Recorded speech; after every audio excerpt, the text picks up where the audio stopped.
Bíblias, em Lucas capítulo 3.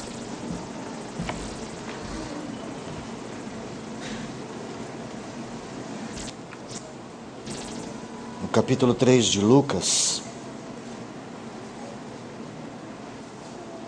nós encontramos o conteúdo da mensagem de João.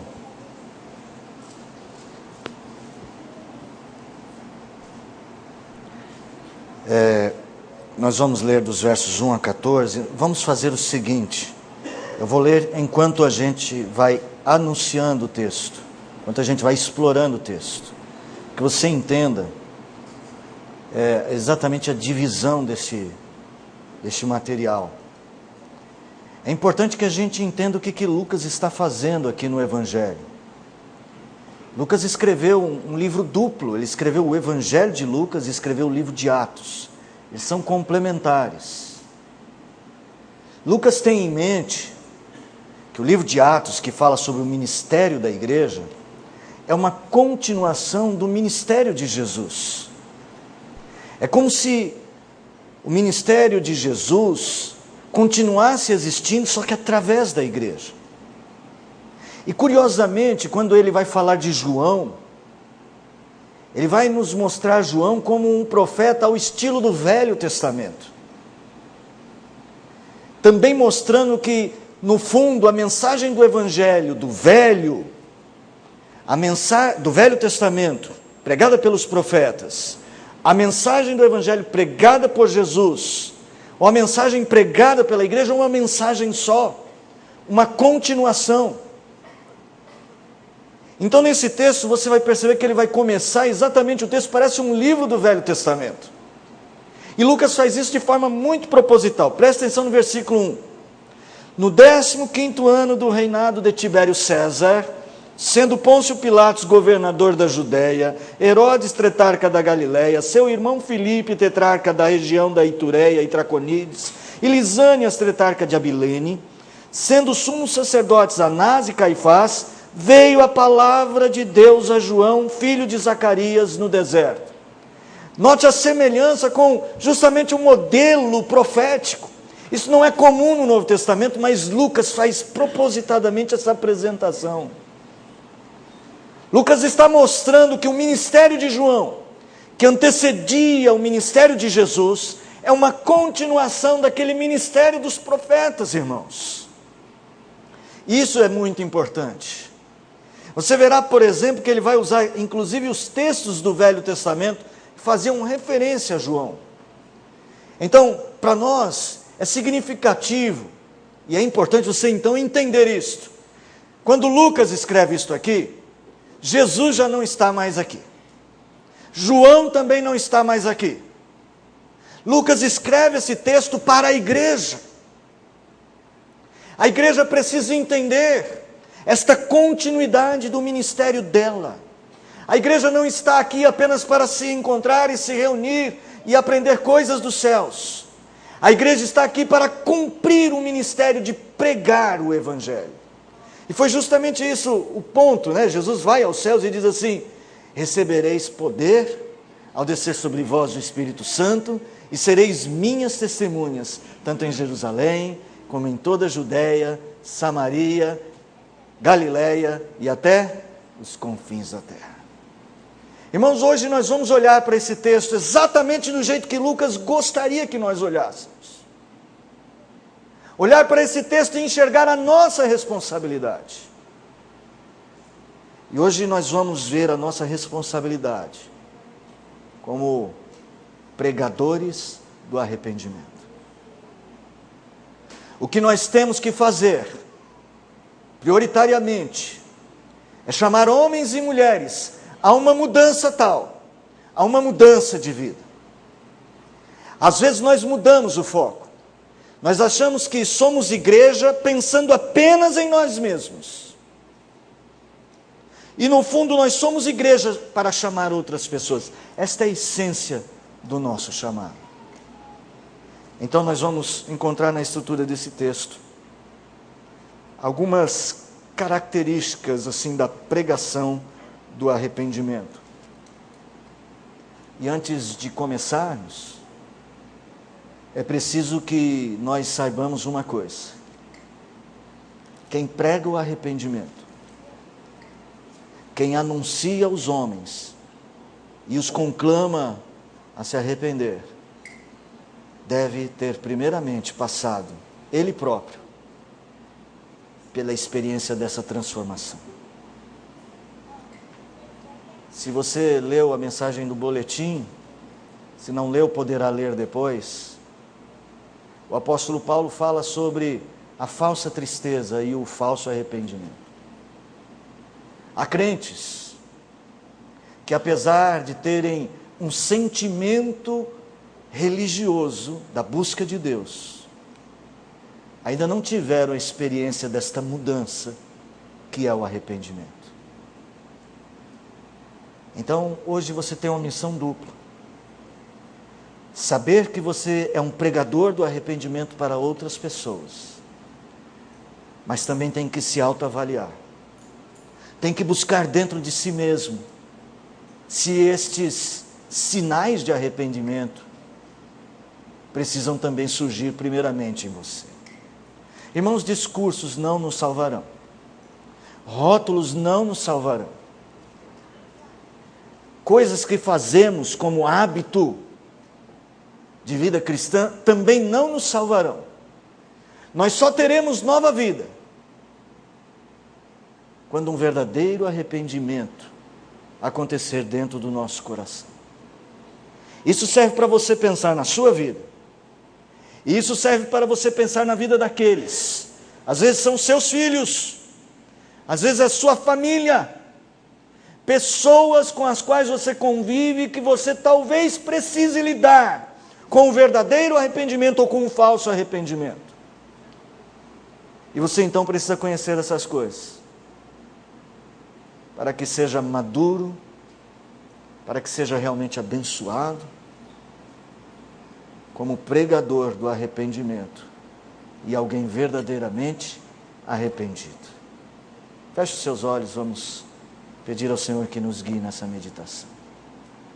Pai, abre os nossos olhos, não esconda de nós nem o nosso pecado, Senhor. Revele a Tua vontade pela Tua palavra. E como a palavra é espada de dois gumes, penetre dentro de nós, Senhor, com ela. E venha quebrantar o nosso coração e nos preparar para toda boa obra. Ilumina o pregador, os ouvintes, a igreja do Senhor, para que cumpra a sua missão, em nome de Jesus. Amém. Voltando lá para o texto, no verso de número 3, depois de anunciar este profeta, este homem com a palavra profética, nós vamos perceber que ele vai anunciar o conteúdo desta pregação de arrependimento. João, percorreu toda a circunvizinhança do Jordão, pregando o batismo de arrependimento para a remissão de pecados. Meus irmãos, quando a gente fala de João, é comum que a gente pense no batismo que ele realizava, aquela purificação, aquele ato de purificação. Mas para Lucas aqui, batismo não é um ato, batismo é um conteúdo. O texto está dizendo assim, ele pregava o batismo, não, ele fazia o batismo. Lucas tem em mente o batismo exatamente como um símbolo desta purificação. A pregação do arrependimento é uma chamada à santidade.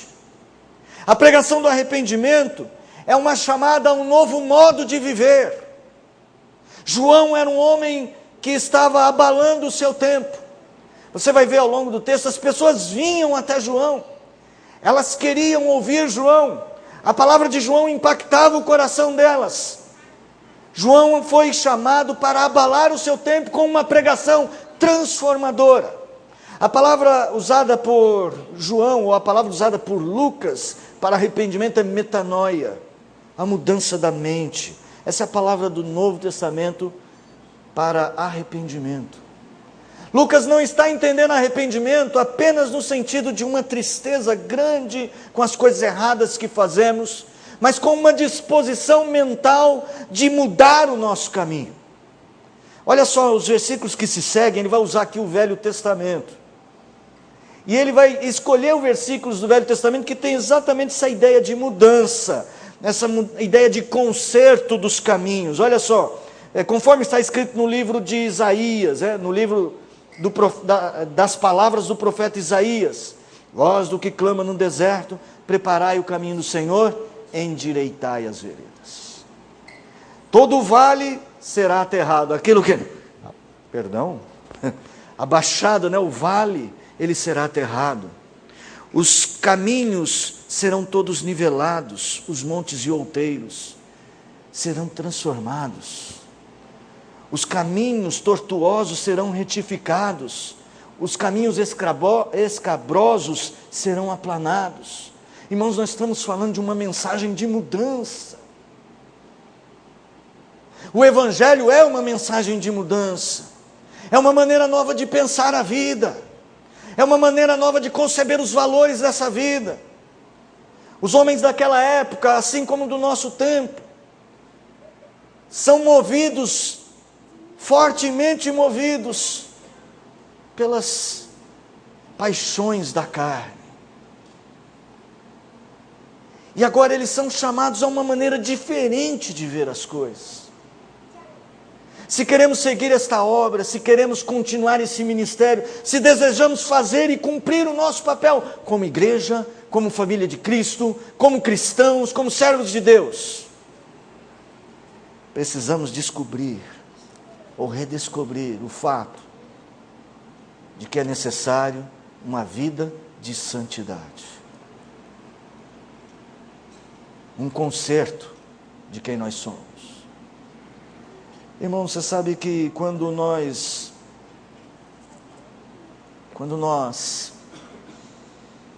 somos assíduos às coisas de Deus, mas não vivemos em santidade, nosso coração vai se acostumando com uma reputação cristã, mas ele não vai descobrindo o que é uma vida cristã.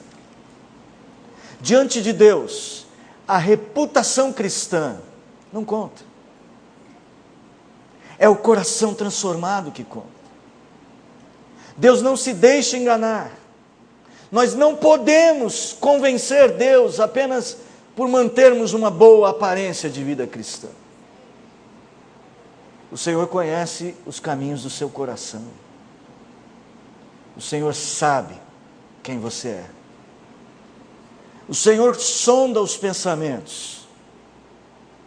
O Senhor sabe as coisas que te movem, que te fazem decidir, suas escolhas, as coisas secretas, as sombras da tua alma, algumas delas que só você sabe, que só você conhece, que você esconde, porque você sabe que elas não agradam a Deus.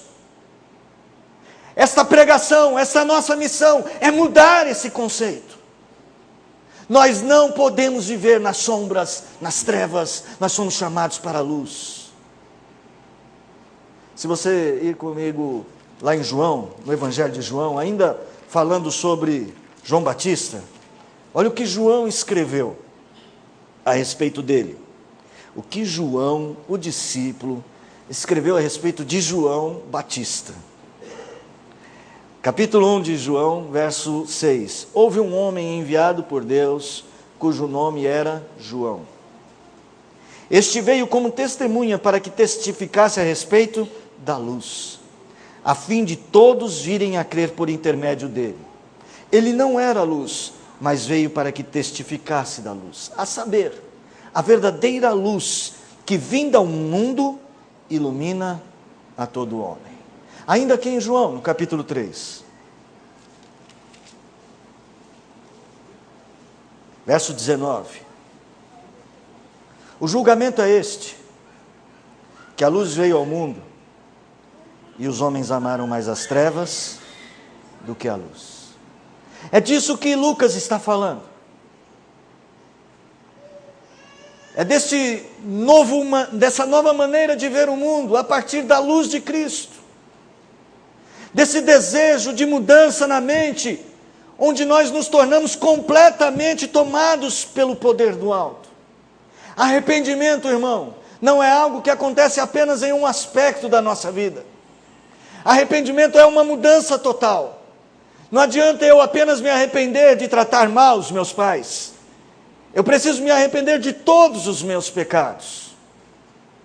Porque aquele que peca por um único aspecto da lei, peca por todos, contra todos. Então veja, quando Lucas trabalha o nosso ministério a partir de João, e se nós entendermos que é continuidade da igreja, o ministério de Cristo e de João, nós vamos também perceber a importância deste nosso compromisso de pregar o arrependimento, chamando as pessoas à santidade, a um modelo de vida que valoriza outras coisas. O escritor aos Provérbios, o escritor de Provérbios, ele nos diz que melhor é a pobreza com Deus que as muitas riquezas para a destruição. Sabe, nós precisamos aprender esse novo modelo. Mas continuando o texto lá de Lucas 3, no verso de número 7, depois dele falar de todas essas transformações, ele colocar o conteúdo da pregação do arrependimento, ele começa agora a descrever as multidões. Ele começa a falar como é que João lidava com as multidões. O nome João é muito significativo. Assim como os profetas, seus nomes tinham tudo a ver com a sua mensagem, assim também o nome de João tinha tudo a ver com a sua mensagem. João foi enviado a pregar no deserto, irmão. O deserto, ele simbolizava os lugares mais inóspitos. Ele era um lugar de difícil vivência. É difícil viver no deserto. Acho que isso fala muito sobre a nossa vida enquanto andamos aqui, especialmente enquanto andamos errantes, sem arrependimento. Uma vida cristã que não tem entrega total é uma vida no deserto. É viver em constante conflito, em constante perigo. Então João chamava as multidões ao deserto, e uma coisa que João fazia, irmãos, eu diria para você que a estratégia de marketing de João era péssima. Que as pessoas iam até João e ele dizia assim para elas, dizia ele, pois as multidões que saíam para serem batizados, raça de víboras. Se você chegasse numa igreja e o pastor cumprimentasse você dizendo assim, raça de víbora, a estratégia de João não era muito boa. O que Lucas está apontando para nós é que a pregação do arrependimento só produzirá verdadeiro arrependimento na medida em que nós soubermos e falarmos às pessoas a respeito da verdadeira natureza delas. Nós somos pecadores. As víboras eram animais adaptados à vida no deserto, adaptados à vida sem Deus. Elas sofriam as suas necessidades, mas estavam acostumadas, elas não sabem que vivem no deserto. Nós não podemos esconder a verdadeira natureza do homem. A pregação do arrependimento é uma chamada para abandonar a velha vida, a velha segurança, a falsa segurança. João vai tratar dessa falsa segurança no verso número 8. Vai dizer assim, olha, produzi, pois, frutos dignos do arrependimento. E agora ele vai dizer, e não comeceis a dizer entre vós mesmos, nós temos por pai Abraão. Irmãos, nós temos o hábito da velha natureza de tentar justificar a nós mesmos, de tentar dar explicações do nosso comportamento, ainda que ele não agrade a Deus. Deixamos o nosso coração nos enganar, deixamos o nosso coração nos levar para longe de Deus, somos conduzidos pela velha natureza víbora. Ele pergunta assim: o que foi que convenceu vocês a virem até o deserto, raça de víboras? O que é que convence vocês a estarem aqui? Não pensem que só por estarem aqui as coisas estão resolvidas. Eles estavam buscando João, talvez como eles buscavam os velhos profetas. Talvez eles tivessem identificado em João exatamente a característica dos velhos profetas. E eles falaram: depois de 400 anos sem profeta, Deus mandou um profeta de novo, a melhor coisa é estar perto dele. E João fala: vocês precisam de frutos dignos do arrependimento. Meu irmão, às vezes nós nos conformamos com falsas seguranças espirituais. Talvez estejamos muito prontos a criar justificativas. Talvez de fato nós não tenhamos coragem de encarar o nosso coração sujo diante de Deus. Há crentes que há muito tempo não fazem uma verdadeira confissão de pecados. Há crentes, pais crentes, que sabem dos pecados de seus filhos, mas não fazem como Jó, pedindo a Deus que cure as iniquidades de seus filhos. E às vezes há igrejas que sabem dos pecados e os acobertam. A pregação do arrependimento, ela não esconde a realidade do pecado. Um verdadeiro arrependimento precisa ter uma verdadeira noção do nosso real estado espiritual. Por isso João então dizia assim: olha, vocês querem saber? Vocês e essas pedras são as mesmas coisas, porque até dessas pedras aqui do deserto, Deus pode suscitar filhos a Abraão. A diferença entre vocês e essas pedras está no tipo de fruto que a sua vida está produzindo. E ele usa uma expressão dizendo assim: que sejam frutos que estejam compatíveis com a nova vida, com a metanoia, frutos dignos do arrependimento.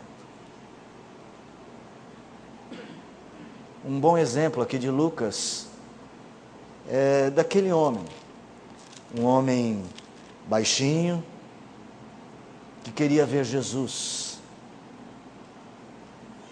Ele se chamava Zaqueu. Ele era um publicano. Ele era excluído, e ele sabia disto. E Zaqueu demonstra algum sentimento por Jesus. E ele sabia que Jesus estava passando num determinado lugar, e ele precisava muito ver Jesus. E então ele sobe no sicômoro, e Jesus vai passando. A cena é até engraçada, não é? Jesus passa e tem aquele homem pendurado lá na árvore. Será que ele estava assim? E Jesus diz para ele: Zaqueu, desce depressa, Zaqueu. Eu quero estar na sua casa hoje.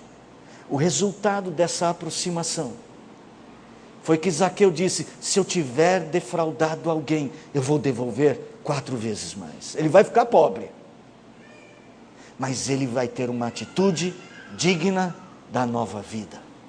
Ele percebeu, ele entendeu, ele mudou. E o grande desafio para você é mudar, irmão.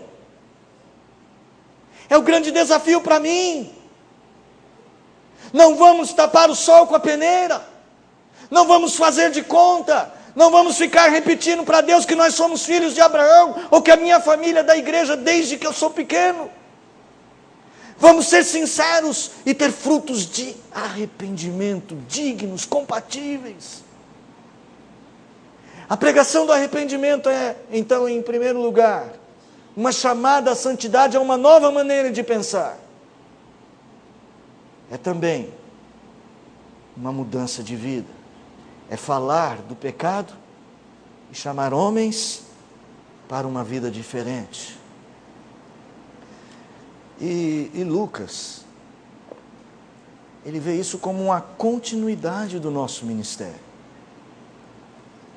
Vocês vão ver aqui, por exemplo, nos versos que se seguem, o verso de 9 a 14, que Lucas vai colocar agora, então, de forma muito prática, essa relação de João com as pessoas. Veja só como é que ele trata essa questão. Ele diz o seguinte: e também já está posto um machado à raiz das árvores. Toda árvore, pois, que não produz bom fruto, é cortada e lançada no fogo. Irmãos, quando nós chamamos as pessoas a uma mudança, quando nós chamamos pela pregação do arrependimento as pessoas à transformação, à nova maneira de pensar, ou quando nós somos exortados, nós temos que entender uma outra coisa. Isso não é para depois, isso é para agora.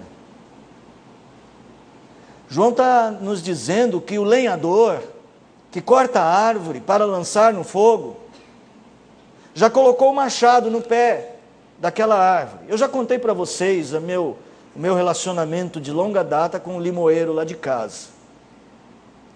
Ele demorou 4 anos para dar fruto, ou mais. Na verdade, ele veio dar fruto agora que eu mudei de casa. Eu vou lá visitar a casa antiga, está lá o pé de limão, está entortando de tanto limão.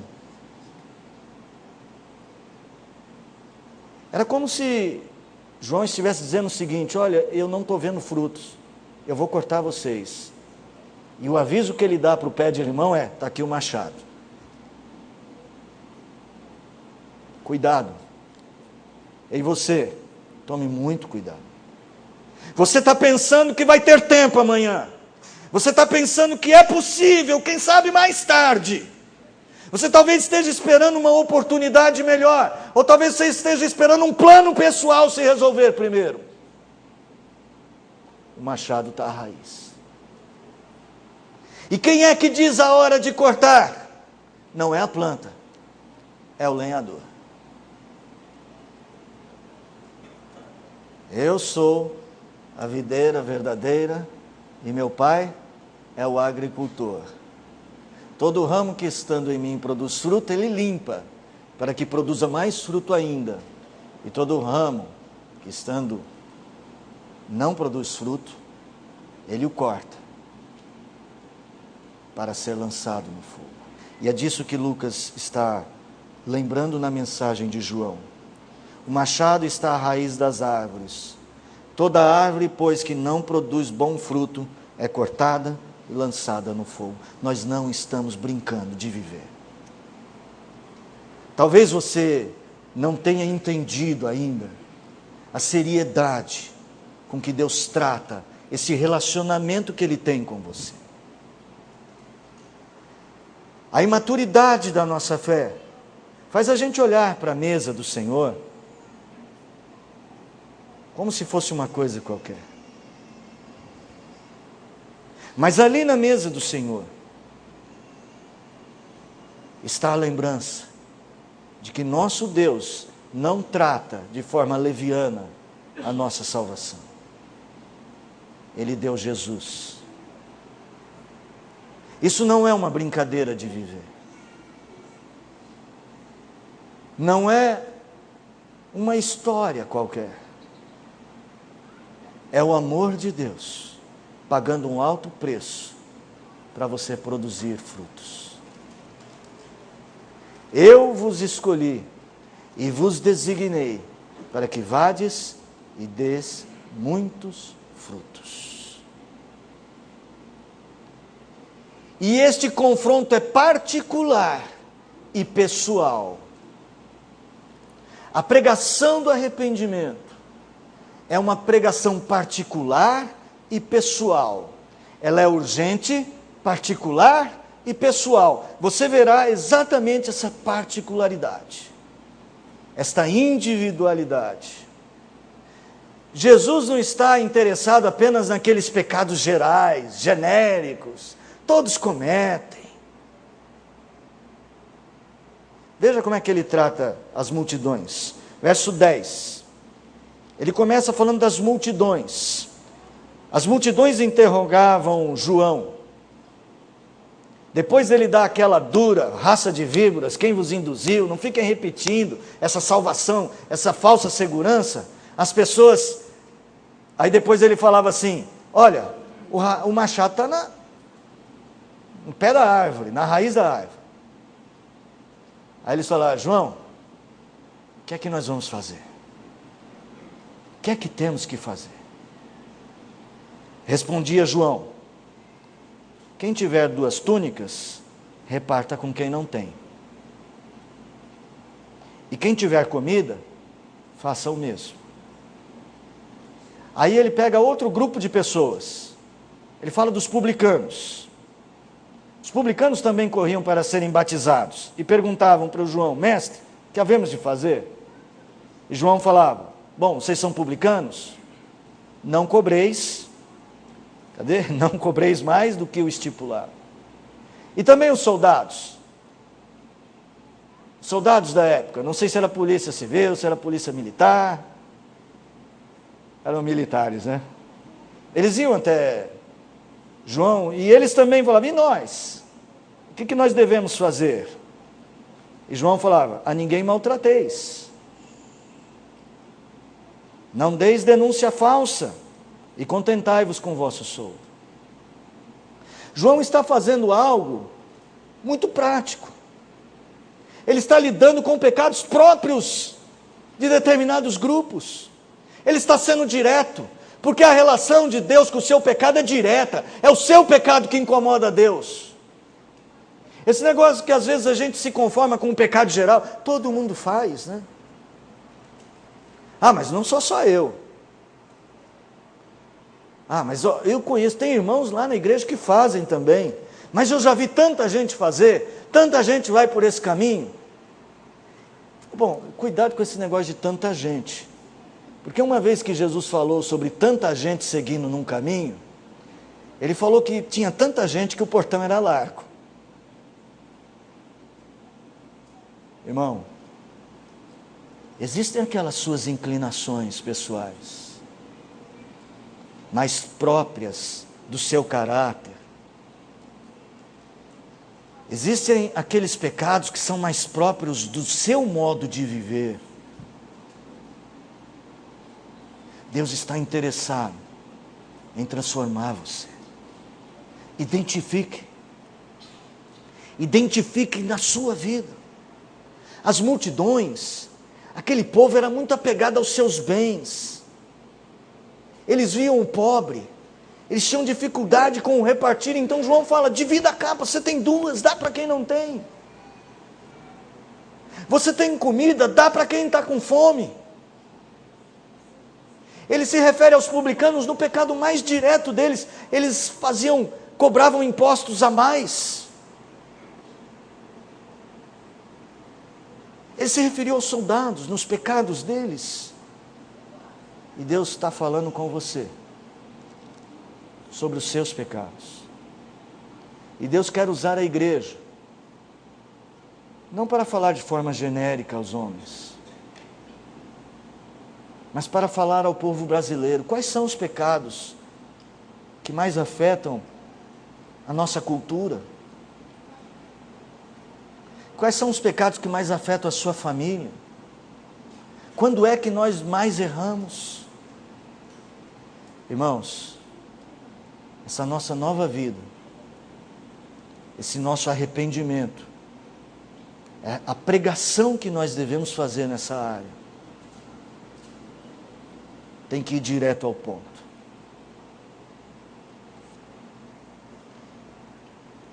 Abra aí em Atos dos Apóstolos, no capítulo de número 2. Veja que eu estou falando que o ministério de João é uma continuidade do ministério dos profetas, não é isso? E disse que Lucas parece propor que o ministério da igreja é uma continuidade então do ministério de João e de Jesus. Veja que semelhança nós temos na pregação de Pedro. Pedro pregou o seu primeiro sermão no dia de Pentecostes. No dia em que o Espírito desceu sobre a igreja e a capacitou para pregar o Evangelho. No seu primeiro sermão ele foi muito duro. Só por exemplo, eu vou ler um versículo só, verso 36 do capítulo 2. Pedro termina o sermão mais ou menos dizendo que eles são raça de víboras, assim, ó. Esteja absolutamente certa, pois, toda a casa de Israel, de que a este Jesus que vós crucificastes, Deus o fez Senhor e Cristo. Era para acabar com eles. E ele falou assim, olha, sabe esse Jesus que eu estou dizendo que está sentado à direita de Deus? Sabe como é que vocês trataram esse Jesus? Vocês rejeitaram ele, vocês crucificaram ele. E isso doeu, gente. Nós também. Muitas vezes, foram os nossos pecados que crucificaram Jesus.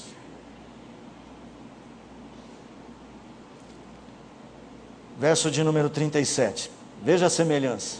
Ouvindo eles estas coisas, compungiu-se-lhes o coração e perguntaram a Pedro e aos demais.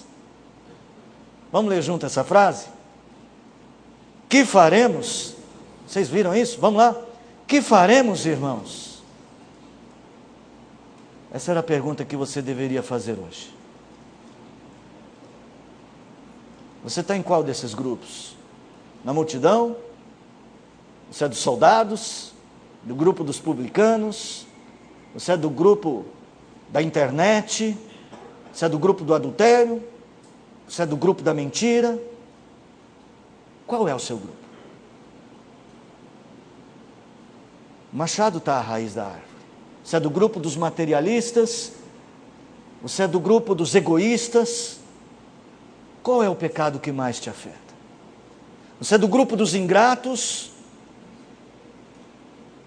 Você é do grupo dos que falam maliciosamente? Você é do grupo dos que não se importam com a vida espiritual? Qual é o seu grupo?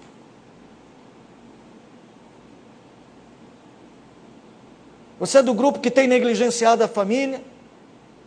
Você é do grupo que tem omitido os pecados, como Davi fez? Qual é o seu grupo? Não importa qual seja o seu grupo. Você hoje pode fazer para Deus exatamente essa pergunta. Que farei, Senhor? Irmão, isso é uma coisa que você e Deus podem resolver hoje ainda. Que farei? Que farei com a minha ingratidão? Que farei com a minha dureza de coração? Que farei com esse meu jeito insosso de levar a minha vida com Deus? Que farei com essa minha ganância?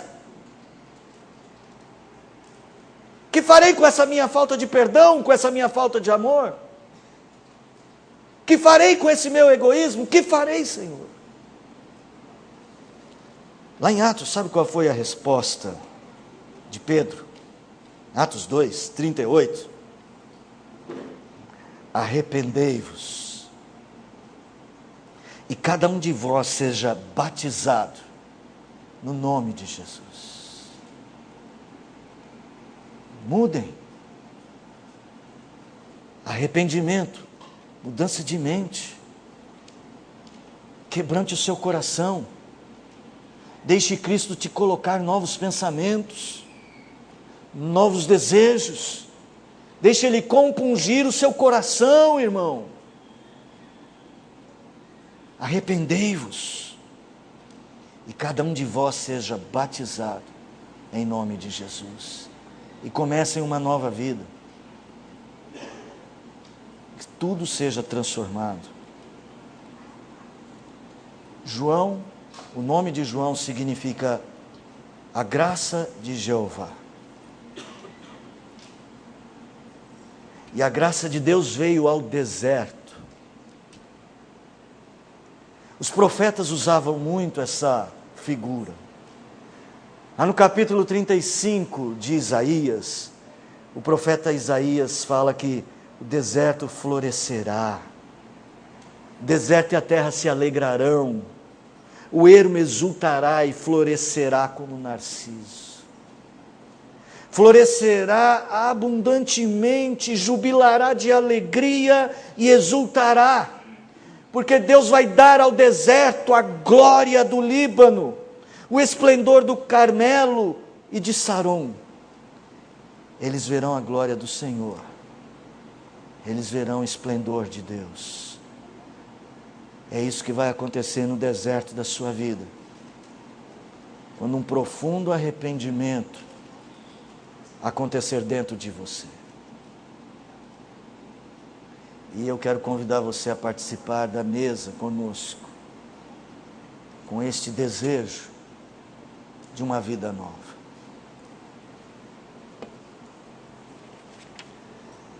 Uma vida nova que só Cristo pode te dar. Novos pensamentos. E nós só poderemos cumprir a nossa missão, verdadeiramente fazer o nosso papel como igreja, como pais, como cristãos, quando nós também tivermos o nosso deserto transformado em um lugar florido, com frutos dignos do arrependimento.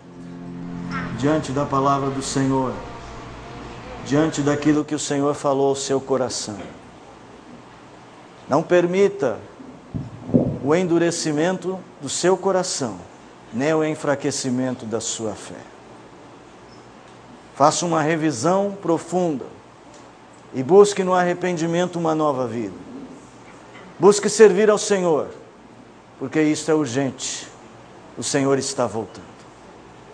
Que a graça do nosso bom Deus, o Pai, o amor insondável de Jesus Cristo, Deus Filho, as ternas e eternas consolações do Deus Espírito Santo, repousem sobre vós, meus amados irmãos, e sobre toda a nossa família da fé que está espalhada pela face da terra, hoje e todos os dias, até a volta gloriosa do nosso Senhor e Salvador Jesus Cristo. Amém.